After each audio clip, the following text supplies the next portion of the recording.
रोजाना 24 घंटे फरिश्ते हमारे घर की दहलीज पे आके खड़े होके कहते हैं कि तुम उस मैयत पे क्यों रोता है। मुझे तो उस वक्त तक इस घर में आना है जब तक एक बच्चा इस घर में जिंदा रहेगा। अपने बच्चों के बारे में इस्लामी सोच क्यों नहीं पैदा करता। कुरान कहता है कि वमा मिन दाब्बतिन फिल अर्द इल्ला अलल्लाहि रिज़्क़ुहा, जमीन पर चलने वाला कोई चौपाया ऐसा नहीं है जिसकी रोजी का जिम्मा अल्लाह ने न लिया हो। अल्लाह फरमाता है ला तक़्तुलू औलादकुम खश्यत इमलाक, गरीबी के डर से बच्चों को कत्ल मत कर, एबॉर्शन मत करवा, हमल मत गिरा अपनी बीवी का, ताकि बच्चा ज्यादा होगा तो कहां से खिलाएंगे। अल्लाह कहता है अपने बच्चों को कत्ल मत कर, अपने बच्चे का मर्डर मत कर। बच्चा माँ के पेट में है, मैंने दवाई दे के मार दिया, वो बच्चे का मर्डर हुआ। दूसरों का मर्डर करता है और अपने बच्चे का मर्डर बाप करता है। हिंदुस्तान में 50 साल शासन करने वाला औरंगजेब जब वह जामा मस्जिद दिल्ली से निकलता था और मुल्ला अहमद जीवन की चप्पल सीधी करता था, कौन? जो इतना बड़ा बहादुर था कि शेर को फाड़ देता था। हिंदुस्तान के राजपूतों, ब्राह्मणों और सारे लोगों पर वह शासन करने वाला औरंगजेब सरकार गौसे आजम तकरीर कर रहे हैं और 70,000 का मजमा है। एक शख्स आके कहता है कि हुजूर आपके बेटे का इंतकाल हो गया। गौसे आजम कहते हैं इन्ना लिल्लाहि व इन्ना इलैहि राजिऊन। तकरीर जारी है। फिर थोड़ी देर के बाद आके किसी ने कहा कि हुजूर आपके बच्चे का जनाजा हाजिर है, नहला धुला के कफन पहना के वो लाश हाजिर है। 70 साल का बूढ़ा भी दाढ़ी मूंढता है। क्यों? इसलिए कि उसकी बीवी उसको बोलती है कि दाढ़ी मूंढ के चेहरा चिकना कर, चेहरा चिकना रहेगा तो अच्छा रहेगा, और चेहरे पे दाढ़ी जंगल की तरह अच्छा नहीं लगती है।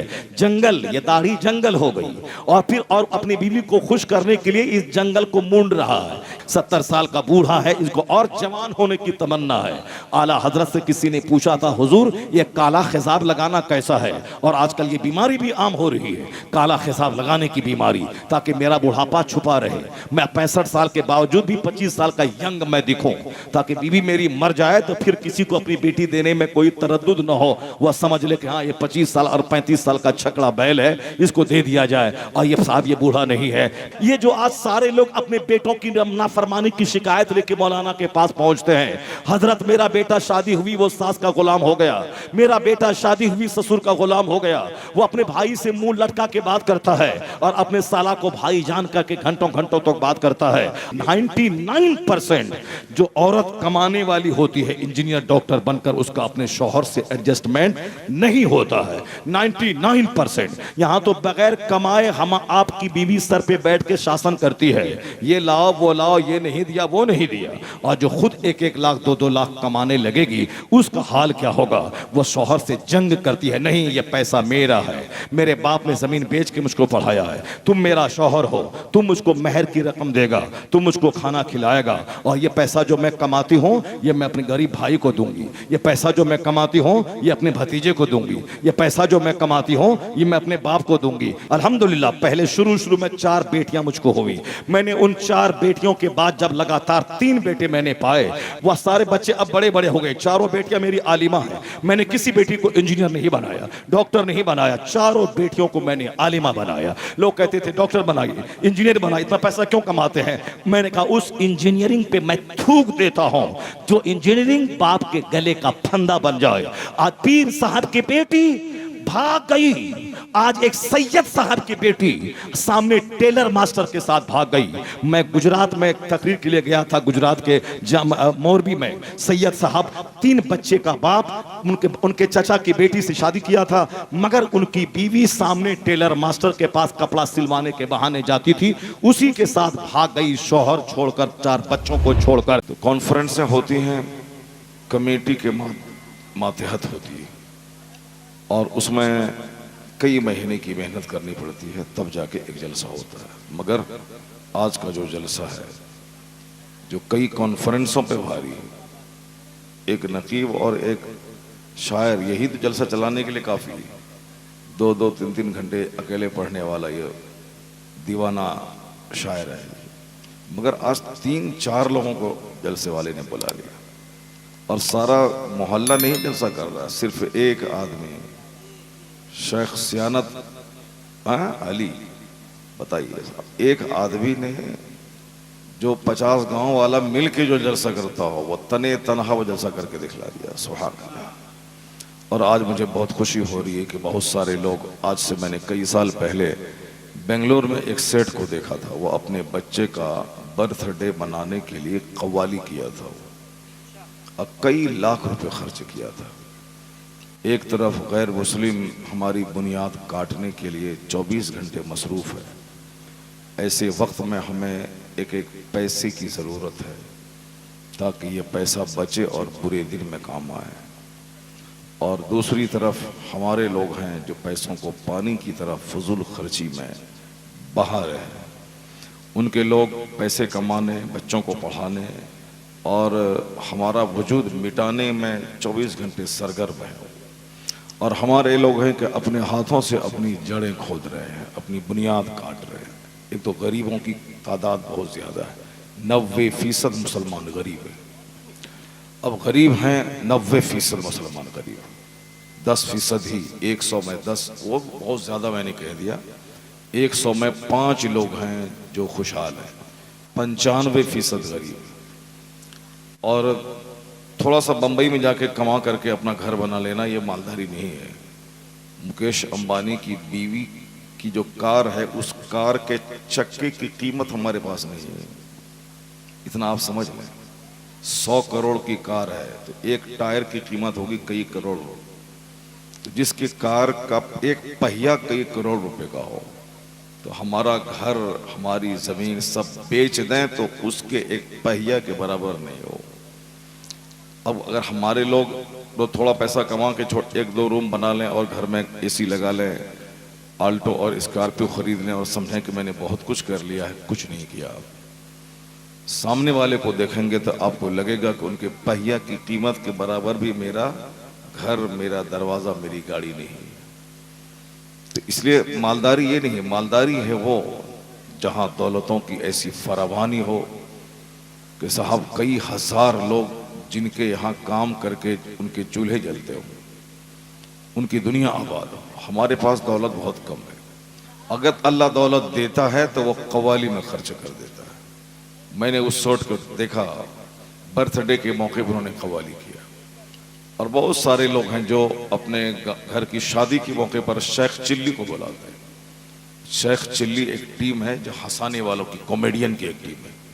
लोग आते हैं, बैठते हैं और उसकी बातें सुन सुन के हंसते हैं। जैसे हमारे जलसे में भी उसी तरह का रंग आजकल पैदा हो रहा है। तकरीर करने वाला कॉमेडी बोलता है तो सारे लोगों को मज़ा मिलता है, लोग उन्हीं का सिलेक्शन करते हैं। कुरान पाक जिसमें सारे मसाइल का हल मौजूद है। कुरान करीम बंदे का कलाम नहीं है, वो अल्लाह का कलाम है। अब बंदा कमज़ोरी का मजमुआ है, हमारी ज़िंदगी खुद कमज़ोर है। कल मौत का ऐलान हो, कोई नहीं जानता, सारे लोगों को खबर है। चाहे 1000 फैक्ट्री चलाएं, 1000 कुछ करें, मगर 24 घंटे मेरी गर्दन पे मौत की तलवार लटक रही है कि किसी भी वक्त में ये बंदा मर सकता है। यानी जिंदगी की कोई जमानत ही नहीं है, गारंटी ही नहीं। तो जो इस कदर खतरे में जूझ रहा हो, उसके इतराने का, उसके अपने आप को बड़ा बनने का कोई मतलब ही नहीं है उसका। तो इंसान कमजोरी का पुतला है, सबसे बड़ी कमजोरी के किसी भी टाइम में ये मर सकता है। ये इसकी जिंदगी कमजोर है, इसका नजरिया कमजोर है, इसकी सोच कमजोर है। अल्लाह हमेशा से है, अल्लाह हमेशा रहेगा। वह हय्युल ला यमूत, वो जिंदा है, उनको कभी मौत नहीं आएगी, हमेशा से है, हमेशा रहेगा। और अल्लाह तबारक व तआला का कोई खुदा नहीं है, अल्लाह रब्बुल इज्जत सबका खुदा है। अल्लाह तबारक व तआला को किसी ने पैदा नहीं किया, वो हमेशा से है और उसने सबको पैदा किया है। तो बंदे की फिक्र कमजोर है, अल्लाह तबारक व तआला की बात बहुत मजबूत है, वहां कोई डाउट नहीं, कोई शक नहीं।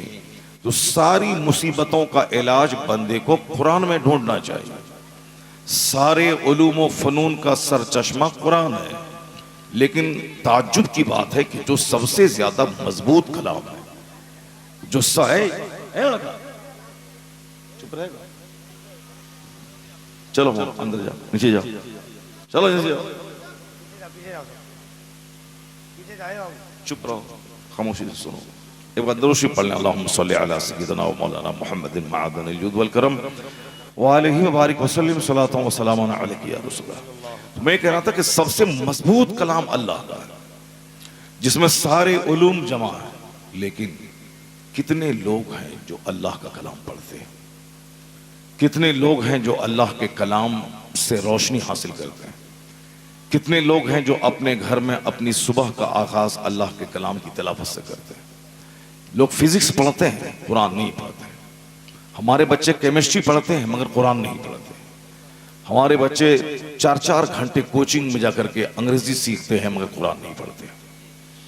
हमारे जो गार्जियन हैं अपने बच्चों को जो पढ़ाते हैं, उन गार्जियन के दिमाग में खुशी उस वक्त होती है जब उनका बच्चा अंग्रेजी बोलता है।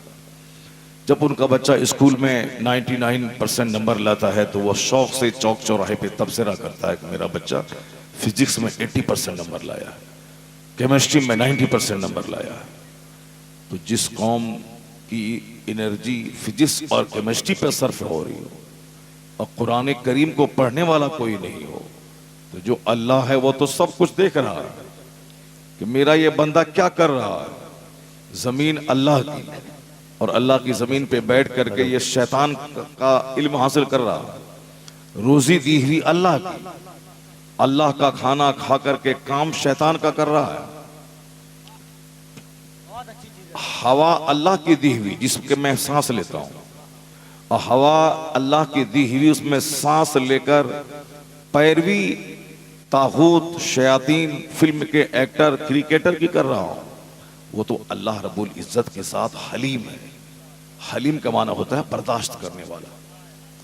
अगर अल्लाह तबारक व तआला हलीम नहीं होता तो पूरी आबादी में आग लगा देता। जिस वक्त अजान होती और लोग मस्जिद में नहीं जा करके वह खेत खलियान कॉलेज स्कूल दुकान की तरफ जाते, उसी वक्त पूरी खित्ते को अल्लाह जमीन में दजा देता। लेकिन चूंकि अल्लाह तबारक व तआला हलीम है, हिल्म वाला, तहम्मुल से काम लेता है, वरना अल्लाह की जमीन, अल्लाह का आसमान, अल्लाह की रोजी, अल्लाह की दी हुई ऑक्सीजन, काम शैतान का। जो शैतान हमको ना रोजी देता है, जो शैतान ना हमको जिंदगी देता है, जो शैतान ना हमको मौत देता है, शैतान का काम है हमें जन्नत से अलग कर देना, हमें राह रास्ते से भटका देना। तो शैतान मेरा खुला हुआ दुश्मन है और मैं सारी नेमत अल्लाह की खाता हूं और काम सारा शैतान का करता हूं। तो नेमत देने वाला उस वक्त क्या करता? अगर वह तहम्मुल से काम नहीं लेता तो आसमान से पत्थर बरसा के सबको सड़ा देता। कभी कभी 50 साल में, 100 साल में, 20 साल में अल्लाह ताला इस तरह का अजाब भेजता है ताकि दूसरे लोगों को इबरत हासिल हो। अभी आपने देखा कि तुर्की के ज़लज़ला में जो मकान की छत गिर गई और वो मकान का जो मंजिल है वो जमीन के नीचे चली गई। वह लोग मरे नहीं, ऊपर रास्ता बंद हो गया है, वो उस मकान में बंद है, वहां अंदर में चीख रहे हैं, चिल्ला रहे हैं, ऑक्सीजन नहीं है कि सांस ले सके। और जब तक रूम में सांस लेने के लिए हवा मौजूद है, जब तक मोबाइल में चार्ज मौजूद है, वह लोग उस मोबाइल से बात कर रहे हैं दूसरों से, मैं दबा हुआ हूँ, मेरे बच्चे सब यहाँ मौजूद हैं और अगर तुम लोग नहीं मेरे मलबे को साफ किया तो हम लोग मर जाएंगे। जब तक मोबाइल में चार्ज था तब तक वह बात करता रहा, रोता रहा, गिड़गिड़ाता रहा। अब आप तसव्वुर कीजिए आंख बंद करके कि आप रहें, आपकी बीवी रहे, आपके बच्चे रहें और निकलने का कोई रास्ता ना हो, जिंदगी से आप मायूस हो जाएं। उस वक्त में आपका दिल क्या कहेगा? बच्चों को देखकर, बीवी को देखकर, चूंकि अब तो हम मौत तय है, चूंकि हवा निकलने की जगह ही नहीं, बाहर से ऑक्सीजन आएगी ही नहीं। इस तरह से बेशुमार घर के लोग अपने ही घर में के मलबे में सड़ गए, कोई निकाल नहीं सका। इत्तेफाक से कहीं किसी मकान में बुलडोजर चला और मलबा हटा, 2-4 बच्चे वहां से निकल गए। बहुत कम लोग निकले, अक्सर लोग सड़ गए, मर गए। ये अल्लाह का अजाब है। हर बंदा उस अजाब को देखने के बाद अपने आप को उस जगह समझे कि मेरा क्या हाल होगा।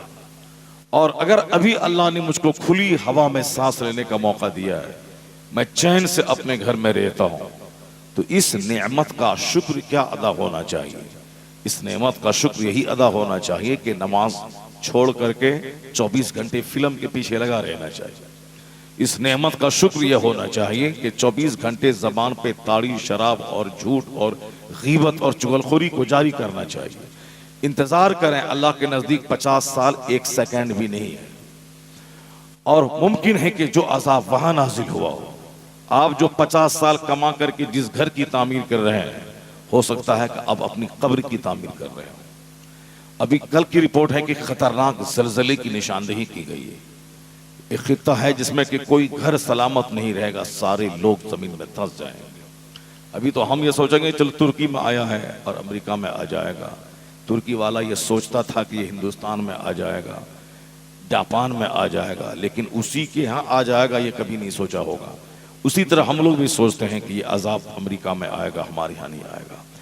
ये इंसान सोचता नहीं, लेकिन जिस दिन वह सोच ले उसकी जिंदगी की सबसे पहला उनकी जिंदगी का सबसे पहला फोकस यह रहेगा कि केमिस्ट्री पढ़े ना पढ़े, अल्लाह का कलाम पढ़ लें।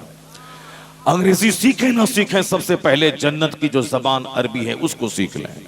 हम दूसरा कोई काम करें ना करें, सबसे पहले अपने रब को राजी कर लें। जिस दिन यह सोच पैदा हो गई, उस दिन सबसे पहला कदम सुबह मस्जिद की तरफ जाएगा, बाद में खेत खलियान और दुकान की तरफ कदम बढ़ेगा। लेकिन यहां चूंकि अल्लाह का अजाब फौरी नाजिल नहीं होता, अल्लाह फौरन अजाब नहीं उतारता, इसलिए बंदा ढेठ और दिलेर हो गया है। सोचता है कि अजाब उस पर आया है, हम पर नहीं आएगा। वो मर गया है, मैं नहीं मरूंगा, जबकि 24 घंटे मौत की तलवार हमारी गर्दन पे लटक रही है और फरिश्ते मेरे घर में दरवाजे पे रोजाना आते हैं। आवाज थोड़ी तेज करो, आवाज तुम्हारा माइक खींच रहा है। रोजाना 24 घंटे फरिश्ते हमारे घर की दहलीज पे आके खड़े होके कहते हैं कि तुम उस मैयत पे क्यों रोता है? मुझे तो उस वक्त तक इस घर में आना है जब तक एक बच्चा इस घर में जिंदा रहेगा। और वह फरिश्ता कहता है कि तुम इनकी मौत पे क्यों रोता है? अपनी हालत पे रो कि तेरी मौत कल होने वाली है। आया है किताब में कि फरिश्ते की आवाज अगर घर वाले सुन लें तो मुर्दे की तजहीज़ तकफीन छोड़ के अपने सर पे मिट्टी डालकर जंगल की तरफ भाग जाए। इसलिए अल्लाह तबारक व तआला उस फरिश्ते की बात घर वालों को नहीं सुनाता है।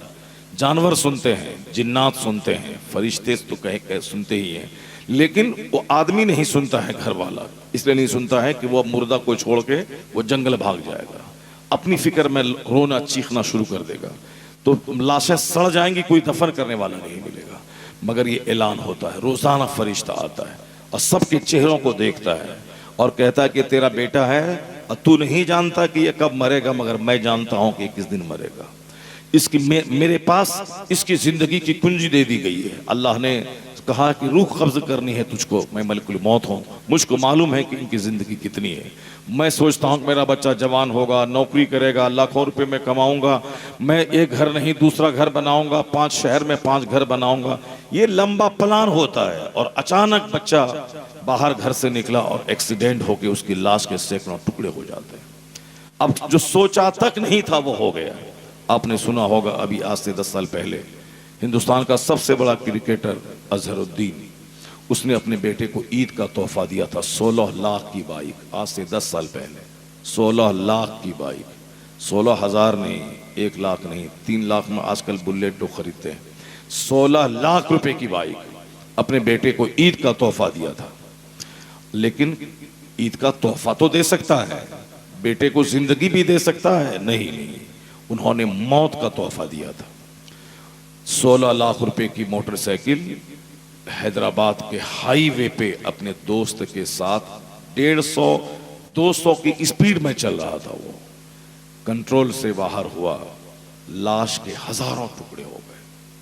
हिंदुस्तान के सबसे बड़े क्रिकेटर सचिन तेंदुलकर, ये वो फलां चीना, बाद में सबसे अजहरुद्दीन जैसा वो वंडर बॉय उसको बोला जाता था। आज से 25 साल पहले, 30-35 साल पहले, उस वक्त हम लोग पढ़ते थे मदरसे में और कॉलेज में भी पढ़ते थे। उस वक्त मालूम हुआ था कि अजहरुद्दीन को वंडर बॉय कहा गया, यानी दुनिया का ताजुब खेज लड़का, जो जबरदस्त बॉलर, जबरदस्त साहब, जो भी उसका पार्ट है क्रिकेट का, यानी हर डिपार्ट का ऑलराउंडर था वो। दौलतों की फरावानी, या बाद में राजनीति में आ गया, मुरादाबाद से वो MP भी बना। उसके बाद उन्होंने एक गैर मुस्लिम औरत से शादी भी कर ली, संगीता बिजलानी से। और उनका बेटा जब क्रिकेट खेलता था स्टेडियम में, तो अजहरुद्दीन बैठ के बेटे का क्रिकेट देखता था, और सारा हिंदुस्तान कहता था कि ये बाप का सरदार होने वाला है, यानी बाप से भी बड़ा क्रिकेटर होने वाला है। अजहरुद्दीन खुद अपने बेटे के कमाल को देख करके दंग रहता था कि क्या इसमें कलाकारी है, ये सब कुछ हो सकता है, मेरा बेटा अरबपति बनेगा, फुटबॉलर बनेगा, क्रिकेटर बनेगा, मालदार बनेगा, मुकेश अंबानी बनेगा, अमेरिका का प्रेसिडेंट बनेगा, लेकिन 2 मिनट के बाद क्या होगा यह कोई नहीं जानता। यही फर्क है इस्लामी सोच में और एंटी इस्लामिक सोच में। दूसरे लोग सामान 100 बरस का तैयार करते हैं, अब पल की खबर नहीं है। हम अपने बच्चों को गिफ्ट दे सकते हैं मगर उसको जिंदगी नहीं दे सकते।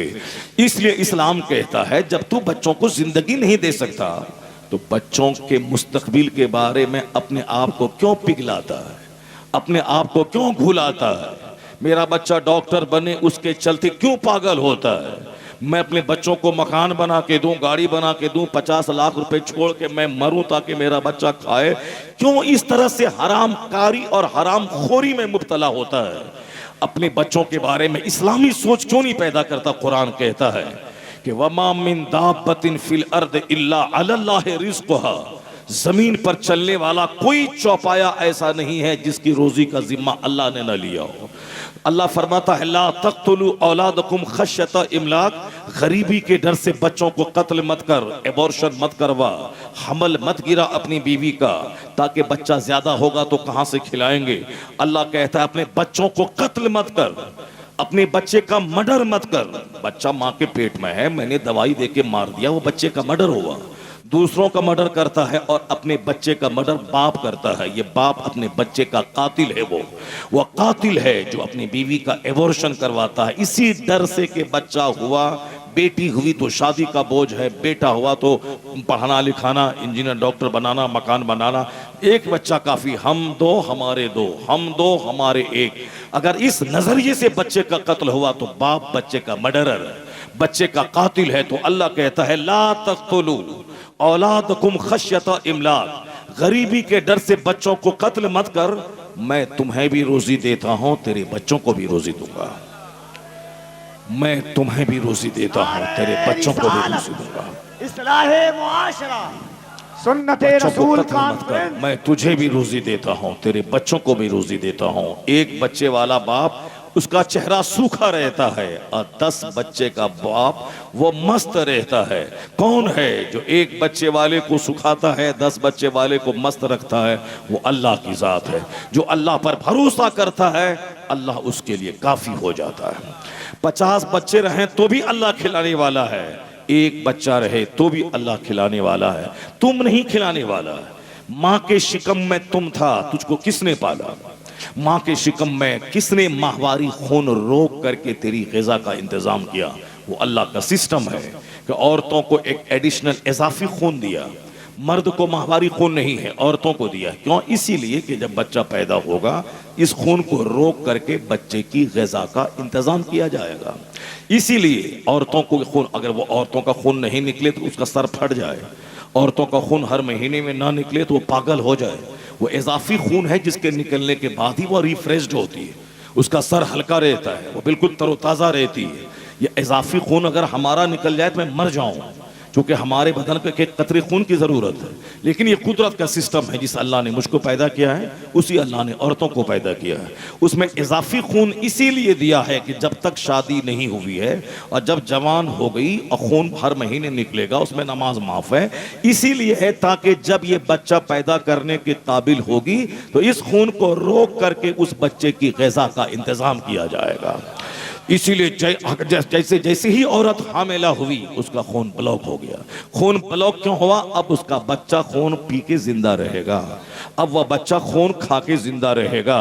माँ के पेट में जहां ना हवा जा सकती है और जहां ना दाना जा सकता है, कौन है जिसने तेरी रोजी का इंतजाम किया? और जब तू माँ के पेट से बाहर निकल के माँ की गोद में आया, उस वक्त चावल खाए तो मर जाए, रोटी बच्चे को खिलाएं तो बच्चा मर जाए, बच्चे को पानी पिलाएं तो बच्चा मर जाए, तो बच्चा क्या खाएगा? माँ का दूध पी के जिंदा रहता है। तो अभी पैदा होने से 5 मिनट पहले माँ की छाती खुश्क थी, और जैसे बच्चा पैदा हुआ माँ की छाती से दूध की नहर बह गई, दूध का दरिया बह गया। कौन है जो बच्चा पैदा अभी हुआ और उसकी रोजी का इंतजाम फौरन कर दिया, खुश्क छाती से दूध का दरिया बहा दिया? वो अल्लाह है जिसने माँ के पेट में तुझको रोजी दी। वो अल्लाह है जिसने माँ की गोद में तेरी रोजी का इंतजाम किया। तो एक जवान, तू 15-18 साल का जवान हो गया है, अब तू रोजी के चलते रोजी की तलाश में नमाज छोड़ रहा है, रोजी की तलाश में दिमाग चला रहा है, रोजी की तलाश में तू रोजा छोड़ रहा है, रोजी की तलाश में तू झूठ बोल रहा है, रोजी की तलाश में तू सूद खा रहा है। याद रख, कौन है जिसने माँ के पेट में तुझे पाला, जिस वक्त तू कमाने के काबिल नहीं था, जिस वक्त तू माँ की गोद में था, कि किस तरह रोजी का इंतजाम किया। अगर 18 साल की जवानी में तो एतमाद यही कर ले कि जो रब माँ के पेट में मुझको नहीं भूला, जो रब माँ की गोद में नहीं भूला, मैं इबादत करूंगा चाहे रोजी का बज़ाहिर कोई जरिया ना हो, मुझे यकीन है कि वो खुदा मुझे नहीं भूलेगा। अगर ये एतमाद पैदा हो जाए तो हदीस में आया है अल्लाह वहां से रोजी देगा जहां से तू सोच नहीं सकता है। जैसे परिंदा अपने घोंसले से सुबह भूखा पेट निकलता है और शाम भर पेट अपने घोंसले में वापस आता है।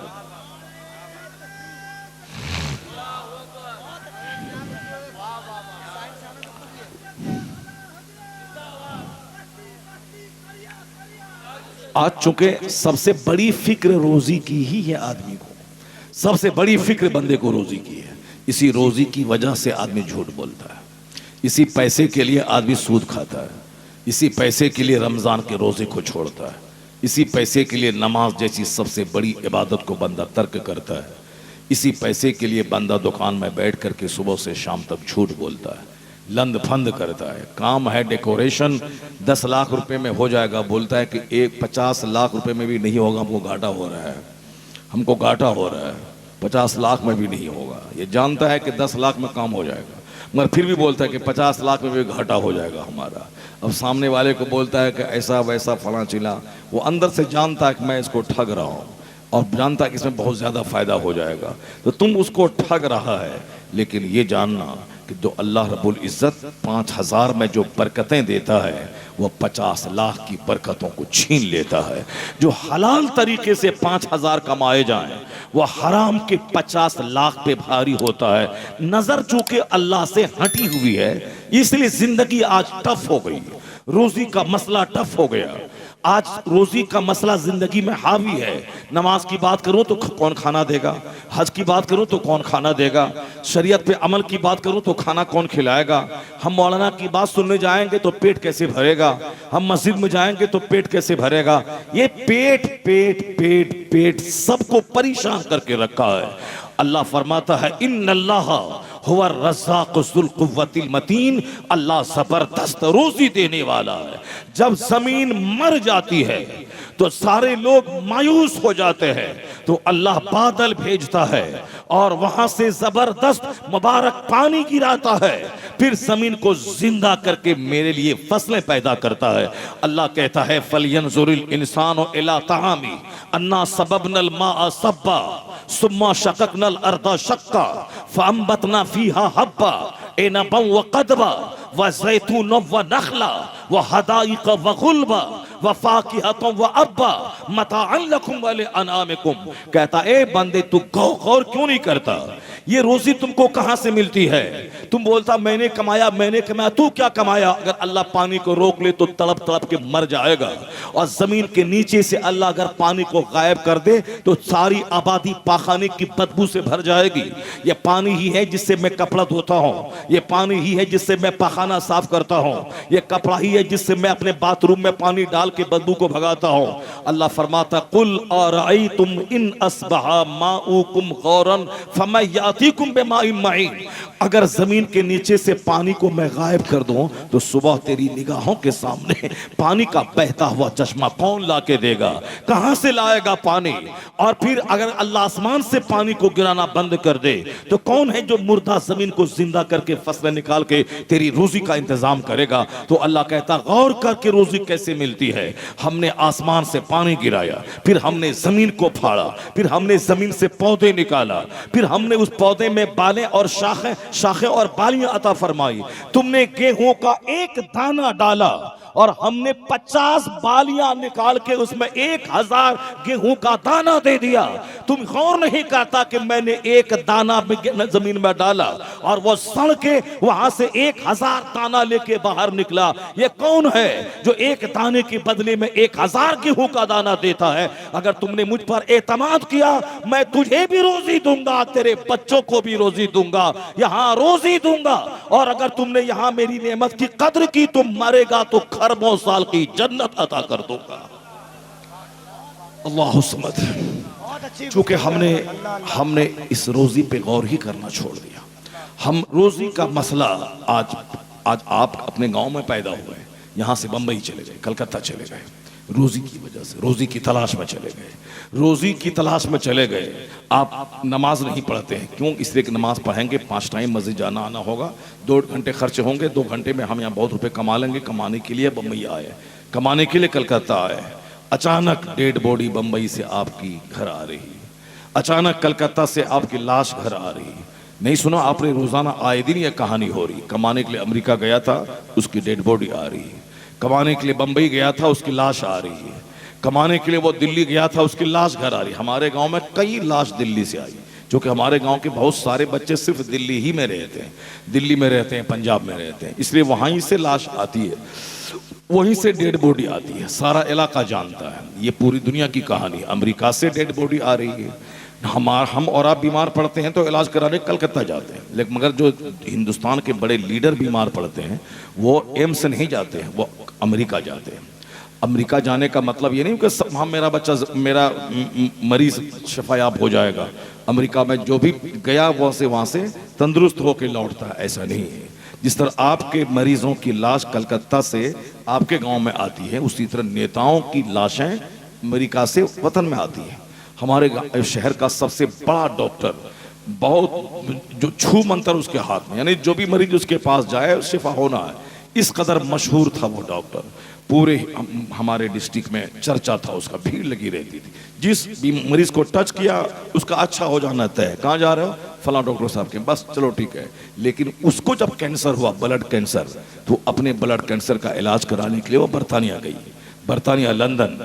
वो लेडीज डॉक्टर थी, बरतानिया गई। और आज से 40 साल पहले हमारे शहर में कार चलाती थी वो लेडीज डॉक्टर, सारा शहर देखता था। चूंकि 40 साल पहले ये सोच भी नहीं थी कि औरत स्कूटी चलाएगी, औरत कार चलाएगी।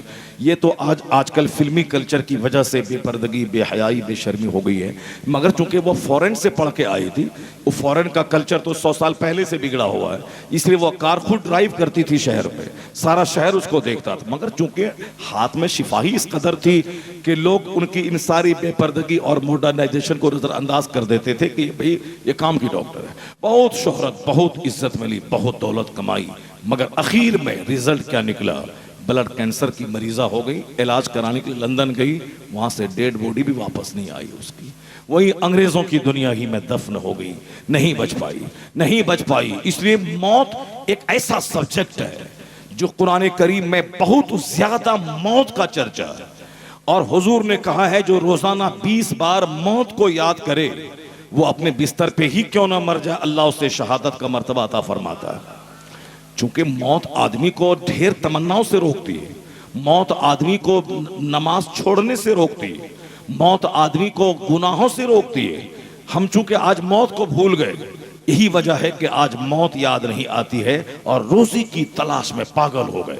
बच्चे को इंजीनियर बनाना है, फला बनाया, करोड़ों कमाया। बच्चे को डॉक्टर बनाना है, फला बच्चा डॉक्टर बना, करोड़ों कमा लिया। डॉक्टर, इंजीनियर, साइंटिस्ट, प्रोफेसर एक नशा है। मौलवी साहब जो 15-20 साल मदरसे में पढ़ा और फिर वो मस्जिद में रह करके इमामत करके पैसा कमा रहा है, यानी सारी जिंदगी कौम के पैसे पे ये मौलवी जिंदा रहा। लेकिन ये भी प्लान बनाता है कि बेटे को मौलवी नहीं बनाना है, बेटे को डॉक्टर बनाना है, बेटे को इंजीनियर बनाना है, बेटे को मास्टर बनाना है, बेटे को दारोगा बनाना है, बेटे को फिलोसफर बनाना है। ये सब एक नशा छा गया है। फिलोसफर बनाना है, डॉक्टर बनाना है, मास्टर बनाना है, दारोगा बनाना है, एक अच्छा आलिम बनाना है। कोई नहीं बोलता कि एक अच्छा आलिम की ज़रूरत है। जो आलिम से कोई मसला पूछे तो वह फ़ोन लगा के दूसरे से नहीं पूछे, वह खुद अपने मुताले से उसका जवाब दे। आलिम जो अरबी ज़बान पान की तरह बोले, आलिम वो है जो कुरान और हदीस का जानकार हो, वो आलिम है। अब ऐसा नहीं कि टोपी पहन लिया, पंजाबी पहन लिया, ये तो सारे लोग पहन रहे हैं। बरकाती टोपी पहले मौलाना पहनता था, और आजकल तो बहादुरपुर के सारे लोग बरकाती टोपी पहनते हैं। सारे लोग पहनते हैं। पहले बरकाती टोपी मौलाना लोग पहनते थे, आज से 10 साल पहले, लेकिन आजकल बरकाती टोपी सब पहनने लगे। पहले वो ऊंची टोपी, कश्मीरी टोपी सारे उलमा कराम पहनते थे। नेता, और उसके बाद नेता पहनने लगा, और नेता को देख के आम पब्लिक भी पहनने लगी।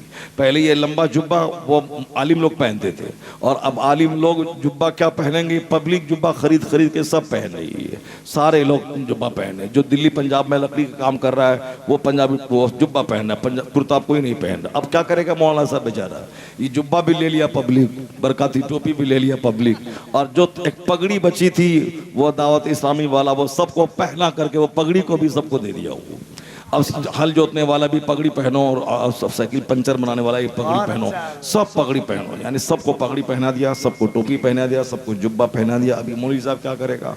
तो अब मौलवी साहब का मतलब हुआ कि साहब जुब्बा पहनने वाला, मौलवी साहब का मतलब हुआ पगड़ी पहनने वाला। ऐसा नहीं है। मौलवी का मतलब हुआ अपने सीने में इल्म का भंडार रखने वाला। मौलवी का मतलब है जो अपने सीने में इल्म का भंडार रखता हो, जो कौम के उलझे मसाइल का हल बताता हो, जो लोगों को गुमराही से बचाता हो। वो हर इलाके में ऐसा ज़बरदस्त बड़ा आलिम बनना ज़रूरी है। हम लोगों ने आलिम को समझ लिया कि वो आलिम जो महफिल मिलाद में बहुत स्पीड में तकरीर करता हो, नहीं, जो दरसगाहों में बैठ के बच्चों को अरबी ज़बान में तफसीर सिखाता है, सुनाता है, वो है बड़ा आलिम। जो सारे मसाइल पे नज़र रखता है, रोज़ाना 5 घंटे स्टडी करता है, वो है आलिम। इसलिए आलिम, सबसे बड़ा आलिम हर इलाके में रहना ज़रूरी है। अगर आपका बच्चा ज़हीन हो, आपका बच्चा जीनियस हो, आपका बच्चा बिल्कुल टैलेंटेड हो, तो उस बच्चे को आप आलिम बनाएं। क्योंकि डॉक्टर तो आजकल एक ढूंढे 1000 मिलेंगे, इंजीनियर तो एक ढूंढे लाख मिलेंगे, और साहब का एक मास्टर एक ढूंढे दर्जनों सैकड़ों हजारों मिलेंगे। मास्टर से दुनिया भर गई, डॉक्टर से दुनिया भर गई, इंजीनियर से दुनिया भर गई, मगर आलिम नहीं मिलेंगे। आलिम नुमा आदमी तो ज्यादा है, मगर आलिम नहीं मिलेंगे। चूंकि हुजूर ने फरमाया है आखिर जमाने में इल्म उठा लिया जाएगा, इल्म उठ जाएगा, कोई उसकी जगह दूसरा आलिम नहीं लेगा। इल्म उठ जाएगा। कैसे उठ जाएगा? कि जो बड़ा आलिम इंतकाल करेंगे उसकी जगह कोई दूसरा नहीं लेगा। वह ढांचे का मौलवी रहेगा, उर्दू पढ़ने वाला मौलवी रहेगा, वह अखबार पढ़ने वाला मौलवी रहेगा, वह महफिल मिलाद में रट के 1 घंटा तकरीर करने वाला मौलवी रहेगा, मगर वो इल्म हदीस, इल्म तफसीर, इल्म फ़िक़्ह का जानकार नहीं रहेगा। इसलिए हर मुसलमान को चाहिए अपने इलाके में एक जीनियस को आलिम बनाए। वह जीनियस जो उनके सारे मसाइल का हल बताए। पैसे से इल्म को ना जोड़े कि बच्चा आलिम बनेगा तो क्या कमाएगा, उससे नहीं जोड़े, पैसे से उसको नहीं जोड़े। इमाम आज़म अबू हनीफा ने कहा था कि जब तेरा बच्चा आलिम हो जाएगा तो तेरा बच्चा जैतून को पिएगा, और तेरा बच्चा रस मलाई खाएगा, यानी तेरा बच्चा मलाई खाएगा, और तेरा बच्चा जैतून और मलाई खजूर मिला के खाएगा, और तेरा बच्चा वो इज्जत पाएगा कि बादशाह भी उसका मोहताज रहेगा। इमाम आजम का शागिर्द इमाम अबू यूसुफ जब आलिम बने, इमाम मोहम्मद जब आलिम बने, बादशाह जब उनका हाथ चूमने लगे तो सारा बगदाद सहम गया कि मेरा बच्चा काश आलिम होता, जो इज्जत इनको मिली है वो इज्जत मेरे बच्चे को मिल गई होती। हिंदुस्तान में 50 साल शासन करने वाला औरंगजेब जब वह जामा मस्जिद दिल्ली से निकलता था और मुल्ला अहमद जीवन की चप्पल सीधी करता था, कौन? जो इतना बड़ा बहादुर था कि शेर को फाड़ देता था। हिंदुस्तान के राजपूतों, ब्राह्मणों और सारे लोगों पर वह शासन करने वाला औरंगजेब 30 साल पूरे साउथ इंडिया में रह के वहां के मराठों, वहां के दूसरे मुखालिफ ताकतों को दबाता रहा। 50 साल 6 माह तक अकेले शासन करने वाला आलिम दीन औरंगजेब, हाफिज कुरान औरंगजेब, तहज्जुद गुजार औरंगजेब, वो औरंगजेब थे। आलिम का एहतराम, उस्ताद का एहतराम इतना करते थे कि मुल्ला अहमद जीवन की चप्पल सीधी करते तो सारा हिंदुस्तान कहता काश मेरा बेटा आलिम होता। जो इज्जत मुल्ला अहमद जीवन को मिली है वो इज्जत मेरे बेटे को मिल गई होती। जब आलिम को सम्मान मिलता है तब आलिम बनाने का शौक पैदा होता है। और जब लोग आलिम को नौकर समझ लेते हैं, जब लोग मस्जिद के इमाम को अपना नौकर समझ लेते हैं, जब लोग मौलवी को बेवकूफ समझ लेते हैं, जब लोग मौलवी को चहारुम तीजा 40वां का खाने वाला समझ लेते हैं, जब अपने यहाँ पौष डकैतों, जानवरों, चोरों, हरामखोरों, दारोगा, नेता को बुलाकर शानदार सोफे पे बैठा के खिलाया जाता है और मौलवी को उसे बैक दरवाजे से वहां चटाई पे बैठ के खिलाया जाता है, उस वक्त कोई अपने बच्चे को आलिम नहीं बनाता। हरामखोर, चोर, डकैत, दारोगा, नेता, मर्डरर, कातिल, जालिम, ज़िनाकार, उसको मैंने सोफा पे बैठा के इज्जत के साथ खाना खिलाया। 24 घंटे झूठ बोलने वाला दारोगा, उसको मैंने इज्जत के सोफे पे बैठा के मैंने उसको खिलाया। जब एक आलिम देखेगा कि एक आलिम को चोर दरवाजे से बुला के उस कमरे में एक सिंपल खाना खिलाया गया और शानदार सोफे पे चोरों, डकैतों और दारोगा को खिलाया गया, हर बच्चे के दिमाग में एक बात पैदा होगी, मुझको भी डकैत बनना है। मौलवी बनेंगे तो चोर दरवाजे से चटाई पे बैठाया जाएगा, मैं डकैत बनूंगा तो मेरे डर से अरबपति अपने घर के शानदार सोफा पे बैठाएगा। इसलिए चोरों को इज्जत देगा तो चोरों से समाज भर जाएगा, दारोगा को इज्जत देगा तो तेरा समाज दारोगा से भर जाएगा, जानियों को इज्जत देगा तो तेरा समाज ज़िनाकारों से भर जाएगा। अगर रिश्वत देने वाले लेने वालों को सम्मान देगा तो समाज रिश्वतखोरों से भर जाएगा। इसे नजरिया बदल ले, अगर इज्जत नमाजी को देगा तो समाज नमाजियों से भर जाएगा, इज्जत सच्चों को देगा तो समाज सच्चों से भर जाएगा, इज्जत आलिमों को देगा तो समाज आलिमों से भर जाएगा, इज्जत नेक पाकबाजों को देगा तो समाज पाकबाजों से भर जाएगा। इसलिए इस्लाम कहता है कि मुत्तकी के लिए दस्तरखान बिछा, मुत्तकी को सम्मान दे। जो समाज आज चोरों, डकैतों, लुच्चों, लफंगों, सनी बाबाजों से भर गया है, अगर तुमने नेकों को सम्मान दिया, नेकों को इज्जत दी, वो दिन आएगा कि डकैतों की तादाद घटेगी, शरीफों की तादाद में इजाफा हो जाएगा। क्योंकि हमारी सोच बदल गई, इसीलिए हमारा समाज चोरों और डकैतों और जानवरों से भर गया है, मर्डरर से भर गया है। आज हमारे नजदीक इज्जत है मर्डरर की, आज हमारे नजदीक इज्जत है जो कातिल हो, कत्ल करता हो। आज हमारे नजदीक इज्जत है बाहुबली की, आज हमारे नजदीक इज्जत है डकैतों और चोरों की। इस माहौल से बाहर आना होगा। इस्लामी नजरिया यही है कि सबसे पहला फोकस कुरान पे देना होगा। कुरान करीम ने हमारे मसाइल का जो हल दिया है, कुरान करीम ने जो हमें जीने का शऊर अता किया है, कुरान करीम ने जो मेरे सारे प्रॉब्लम्स का हल दिया है। मैं 1-2 आयतें करीमा पढ़ता हूँ, अपनी सोच क्या है और कुरान क्या कहता है, जो अल्लाह की किताब है, उसकी रोशनी में आप जायजा ले लें कि हम कहाँ भटक रहे हैं और आखिर में नतीजे में होता क्या है, वही होता है। बंदा ताकत के नशे में बोलता है यूं कर लेंगे, यूं तीर मार देंगे, ये कर लेंगे, वो कर लेंगे, और जहां 4 साल के बाद कारोबार ठप हुआ तो वह गोंगा हो जाता है, वह उल्लू हो जाता है। बंबई में कारोबार खूब चल रहा था तो ये करेंगे, वो करेंगे, मुसलमान पीछे है, हमें साहब आगे बढ़ना है, बेटी पर्दा में रहेंगे तो बेटी नहीं पढ़ पाएगी, इसलिए बेटी को जींस टी शर्ट पहनवा के मैदान में लाना होगा, बेटी को नर्स बनाना होगा, डॉक्टर बनाना होगा, बेटा को पढ़ाना होगा। इस्लाम ढोएंगे तो नहीं काम चलेगा, तरक्की नहीं कर पाएंगे। शुरू में खूब सोचता है हमको ये करना है, हमको वो करना है। हाँ ठीक है, मुसलमान है, इस्लाम सच सही बात है, मगर दुनिया में जीना है तो दुनियादारों की तरह जीना होगा। काफिरों के मुल्क में रहते हैं, उनका कल्चर अपनाना होगा। खूब ऐंठता है और जूटता है। जहां 3 साल के बाद कारोबार बंबई का ठप हुआ, एक पैसे का जहां मोहताज हुआ, अब वो सारा कल्चर ब्रिटेन का, रूम का, रूस का, जर्मनी का, काफिरों के मुल्क का, वो सारा गुरूर और नशा उतर जाता है। तो उस वक्त बंदा क्या बोलता है, हजार कोई चाहे अपने चाहने से क्या होता है, वही होता है जो मंजूरे खुदा होता है। सुभान अल्लाह। आखिर में तो बंदा यही बोलता है कि होता वही है जो अल्लाह चाहता है। पहले खूब इतराता है, पहले खूब सीना तान के चलता है, पहले खूब बड़बोले बनकर से काम लेता है, मगर मोमिन को अल्लाह ने एक जीने का तरीका दिया है। खबरदार दौलतों के अंबार पे भी बैठे रहो तो बोली फिरौन जैसी मत निकालना, कारून जैसी बोली मत बोलना, नमरूद जैसी बोली मत बोलना। चूंकि जो अल्लाह दौलत देना जानता है वो अल्लाह दौलतें छीन के भिखारी बनाना भी जानता है। सारा इख्तियार उसी रब के पास है। ये एतमाद ही कमजोर हो गया, इसीलिए में दौलत मिली तो शैतान हो गया, और गरीब हुआ तो डकैत हो गया।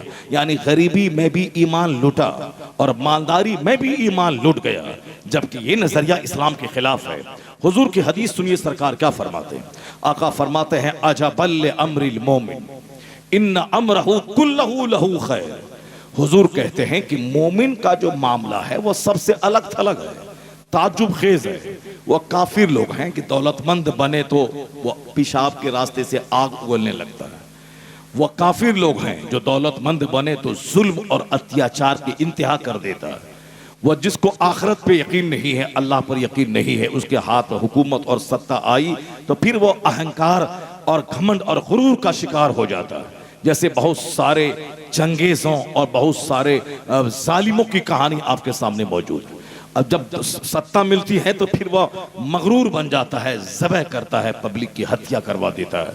बहुत सारे चंगेज दुनिया में आए और चले गए। ये दूसरे लोग हैं, नेमत मिली, दौलत मिली, कुर्सी मिली, पैसा मिला, अब वह फिरौन बन जाता है।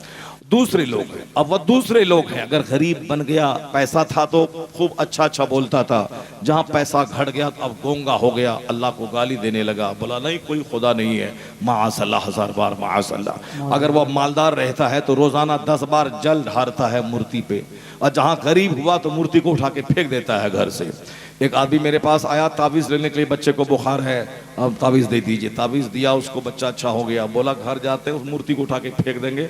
1 महीने से कहते रहे कि मेरा बच्चा को अच्छा कर दे, मगर नहीं किया। भगवान वो है कि भगवान आप हो जो हमारे बच्चे को ठीक कर दिया। यानी जो लोग शक्ति की पूजा करता है, शक्ति में विश्वास रखता है, जहां से फायदा हो जाए उसी को खुदा कह देता है। ये कुफ्फार और मुशरिकीन की दुनिया है। मुसलमान 1 करोड़ का नुकसान हो जाए वह कभी भी गैर खुदा को खुदा नहीं कहता है। वह चाहे वह झूठ बोल के 50 खरब का फायदा मिले, शिर्क करके मुसलमान शिर्क नहीं करता है। वह करोड़ों के मुनाफिक को ठोकर मार देता है, मगर अल्लाह पर विश्वास कमजोर होने नहीं देता है। इसलिए मोमिन का बच्चे को सांप काट ले, वो किसी पंडित जी के पास नहीं लेके जाता। वह दूसरे लोग हैं जिनका बच्चों को कुछ हुआ, मौलवी के पास आ गया, पंडित जी के पास चला गया, सपेरा के पास चला गया, वहां चला गया जहां से उसके बेटे को फायदा मिल जाए। मोमिन को फायदा चाहिए, मगर शिर्क और कुफ्र के जरिए से नहीं, बल्कि ईमान के रास्ते से फायदा चाहिए। इसलिए मोमिन का बच्चा जब बीमार पड़ता है तो वह कुरान हदीस के मुताबिक जो दम करता है उस आलिम के पास ले जाता है, किसी ओझा के पास नहीं ले जाता है, वो किसी मुशरिक के पास नहीं ले जाता है। लेकिन जब ईमान कमजोर हो जाएगा बंदे का तो उस ओझा के पास जाएगा। पहले सारी कुफार और मुशरिकीन की औरतें मस्जिद के पास मगरिब के टाइम में आती थीं, नमाजी कोई भी फूंक देगा मेरा बच्चा अच्छा हो जाएगा। लेकिन आजकल मुसलमानों का ईमान थोड़ा डैमेज, कमजोर हो रहा है। जो आजकल ये पंडितों के पास जा रहा है, जो आजकल ये उनके पास, अगरचे बहुत कम रेशियो है मगर है, बहुत कम तादाद है मगर है, वो तादाद शुरू हो गई है, वो रफ्तार शुरू हो चुकी है। चूंकि हमारी औरतों के सीने में जब ईमान नहीं रहेगा, वो तो सोचेगी कि फायदा होना चाहिए जहां से हो जाए। मौलवी साहब फूका नहीं फायदा, पंडित जी फूका फायदा हो गया, तो अब वो जन्नत जहन्नम तो वहां की बात है, दुनिया में आर्जी फायदा चाहिए। तो इसीलिए आज जरूरत है कि केमिस्ट्री फिजिक्स पढ़ाने से पहले अपनी औलाद को हदीस पढ़ाएं, कुरान पढ़ाएं, ताकि अल्लाह पर मजबूत यकीन रहे। मरना तो है ही, बच्चा आज मरे चाहे 50 साल के बाद मरे, मरना तो है ही, मगर शिर्क करके मर जाए, ईमान लूटा के मर जाए, इससे बेहतर है कि वो हालत ईमान में एक दिन की जिंदगी पाके शहादत की मौत मर जाए। सरकार गौसे आजम तकरीर कर रहे हैं और 70,000 का मजमा है। एक शख्स आके कहता है कि हुजूर आपके बेटे का इंतकाल हो गया। गौसे आजम कहते हैं इन्ना लिल्लाहि व इन्ना इलैहि राजिऊन। तकरीर जारी है। फिर थोड़ी देर के बाद आके किसी ने कहा कि हुजूर आपके बच्चे का जनाजा हाजिर है, नहला धुला के कफन पहना के वो लाश हाजिर है। सरकार गौसे आजम कुर्सी से नीचे उतरे, जनाजे की नमाज पढ़ाई, बच्चा को कफन दफन कर दिया गया। फिर दिन की खिदमत चालू है। वाज चालू है, दरसगाह में दर्स देना चालू है। किसी ने पूछा हुजूर बच्चा मर जाता है तो बाप कई महीने तक बेचैन रहता है, उनकी आंखों का तारा चला गया, उनकी जिंदगी का फूल खत्म हो गया, उनकी जिंदगी का सहारा खत्म हो गया, लोग बेचैन होते हैं, और आप जनाजे की नमाज पढ़ाते हैं, फिर दिन की खिदमत है। मरने की खबर मिली, इन्ना लिल्लाह बोला, फिर दिन की खिदमत है। आखिर क्या मतलब है? गौसे आजम ने क्या कहा था? कहा था कि जिस दिन मेरे घर में कोई बच्चा पैदा होता है उस दिन मैं ये समझ लेता हूं कि ये मरने के लिए ही पैदा हुआ है। अल्लाह, जरा जोर से बोलो ना सुभान अल्लाह, हाथ उठा के बोलो सुभान अल्लाह। और बिल्कुल मजबूर बन के और मकहूर बन के और बिल्कुल मायूस बन के मत बैठो जलसे में। जिस तरह नातखानी होती है और सारे लोग पैसा भी देते हैं और हाथ भी उठाते हैं, उससे ज्यादा बदन में एक्टिव हदीस और कुरान सुनने के टाइम में रखो, वरना शैतान ओंग दिला देगा, तकरीर हो जाएगी, पता भी नहीं चलेगा। इसलिए उस ओंग और नींद से बचने के लिए जोर से बोलो सुभान अल्लाह।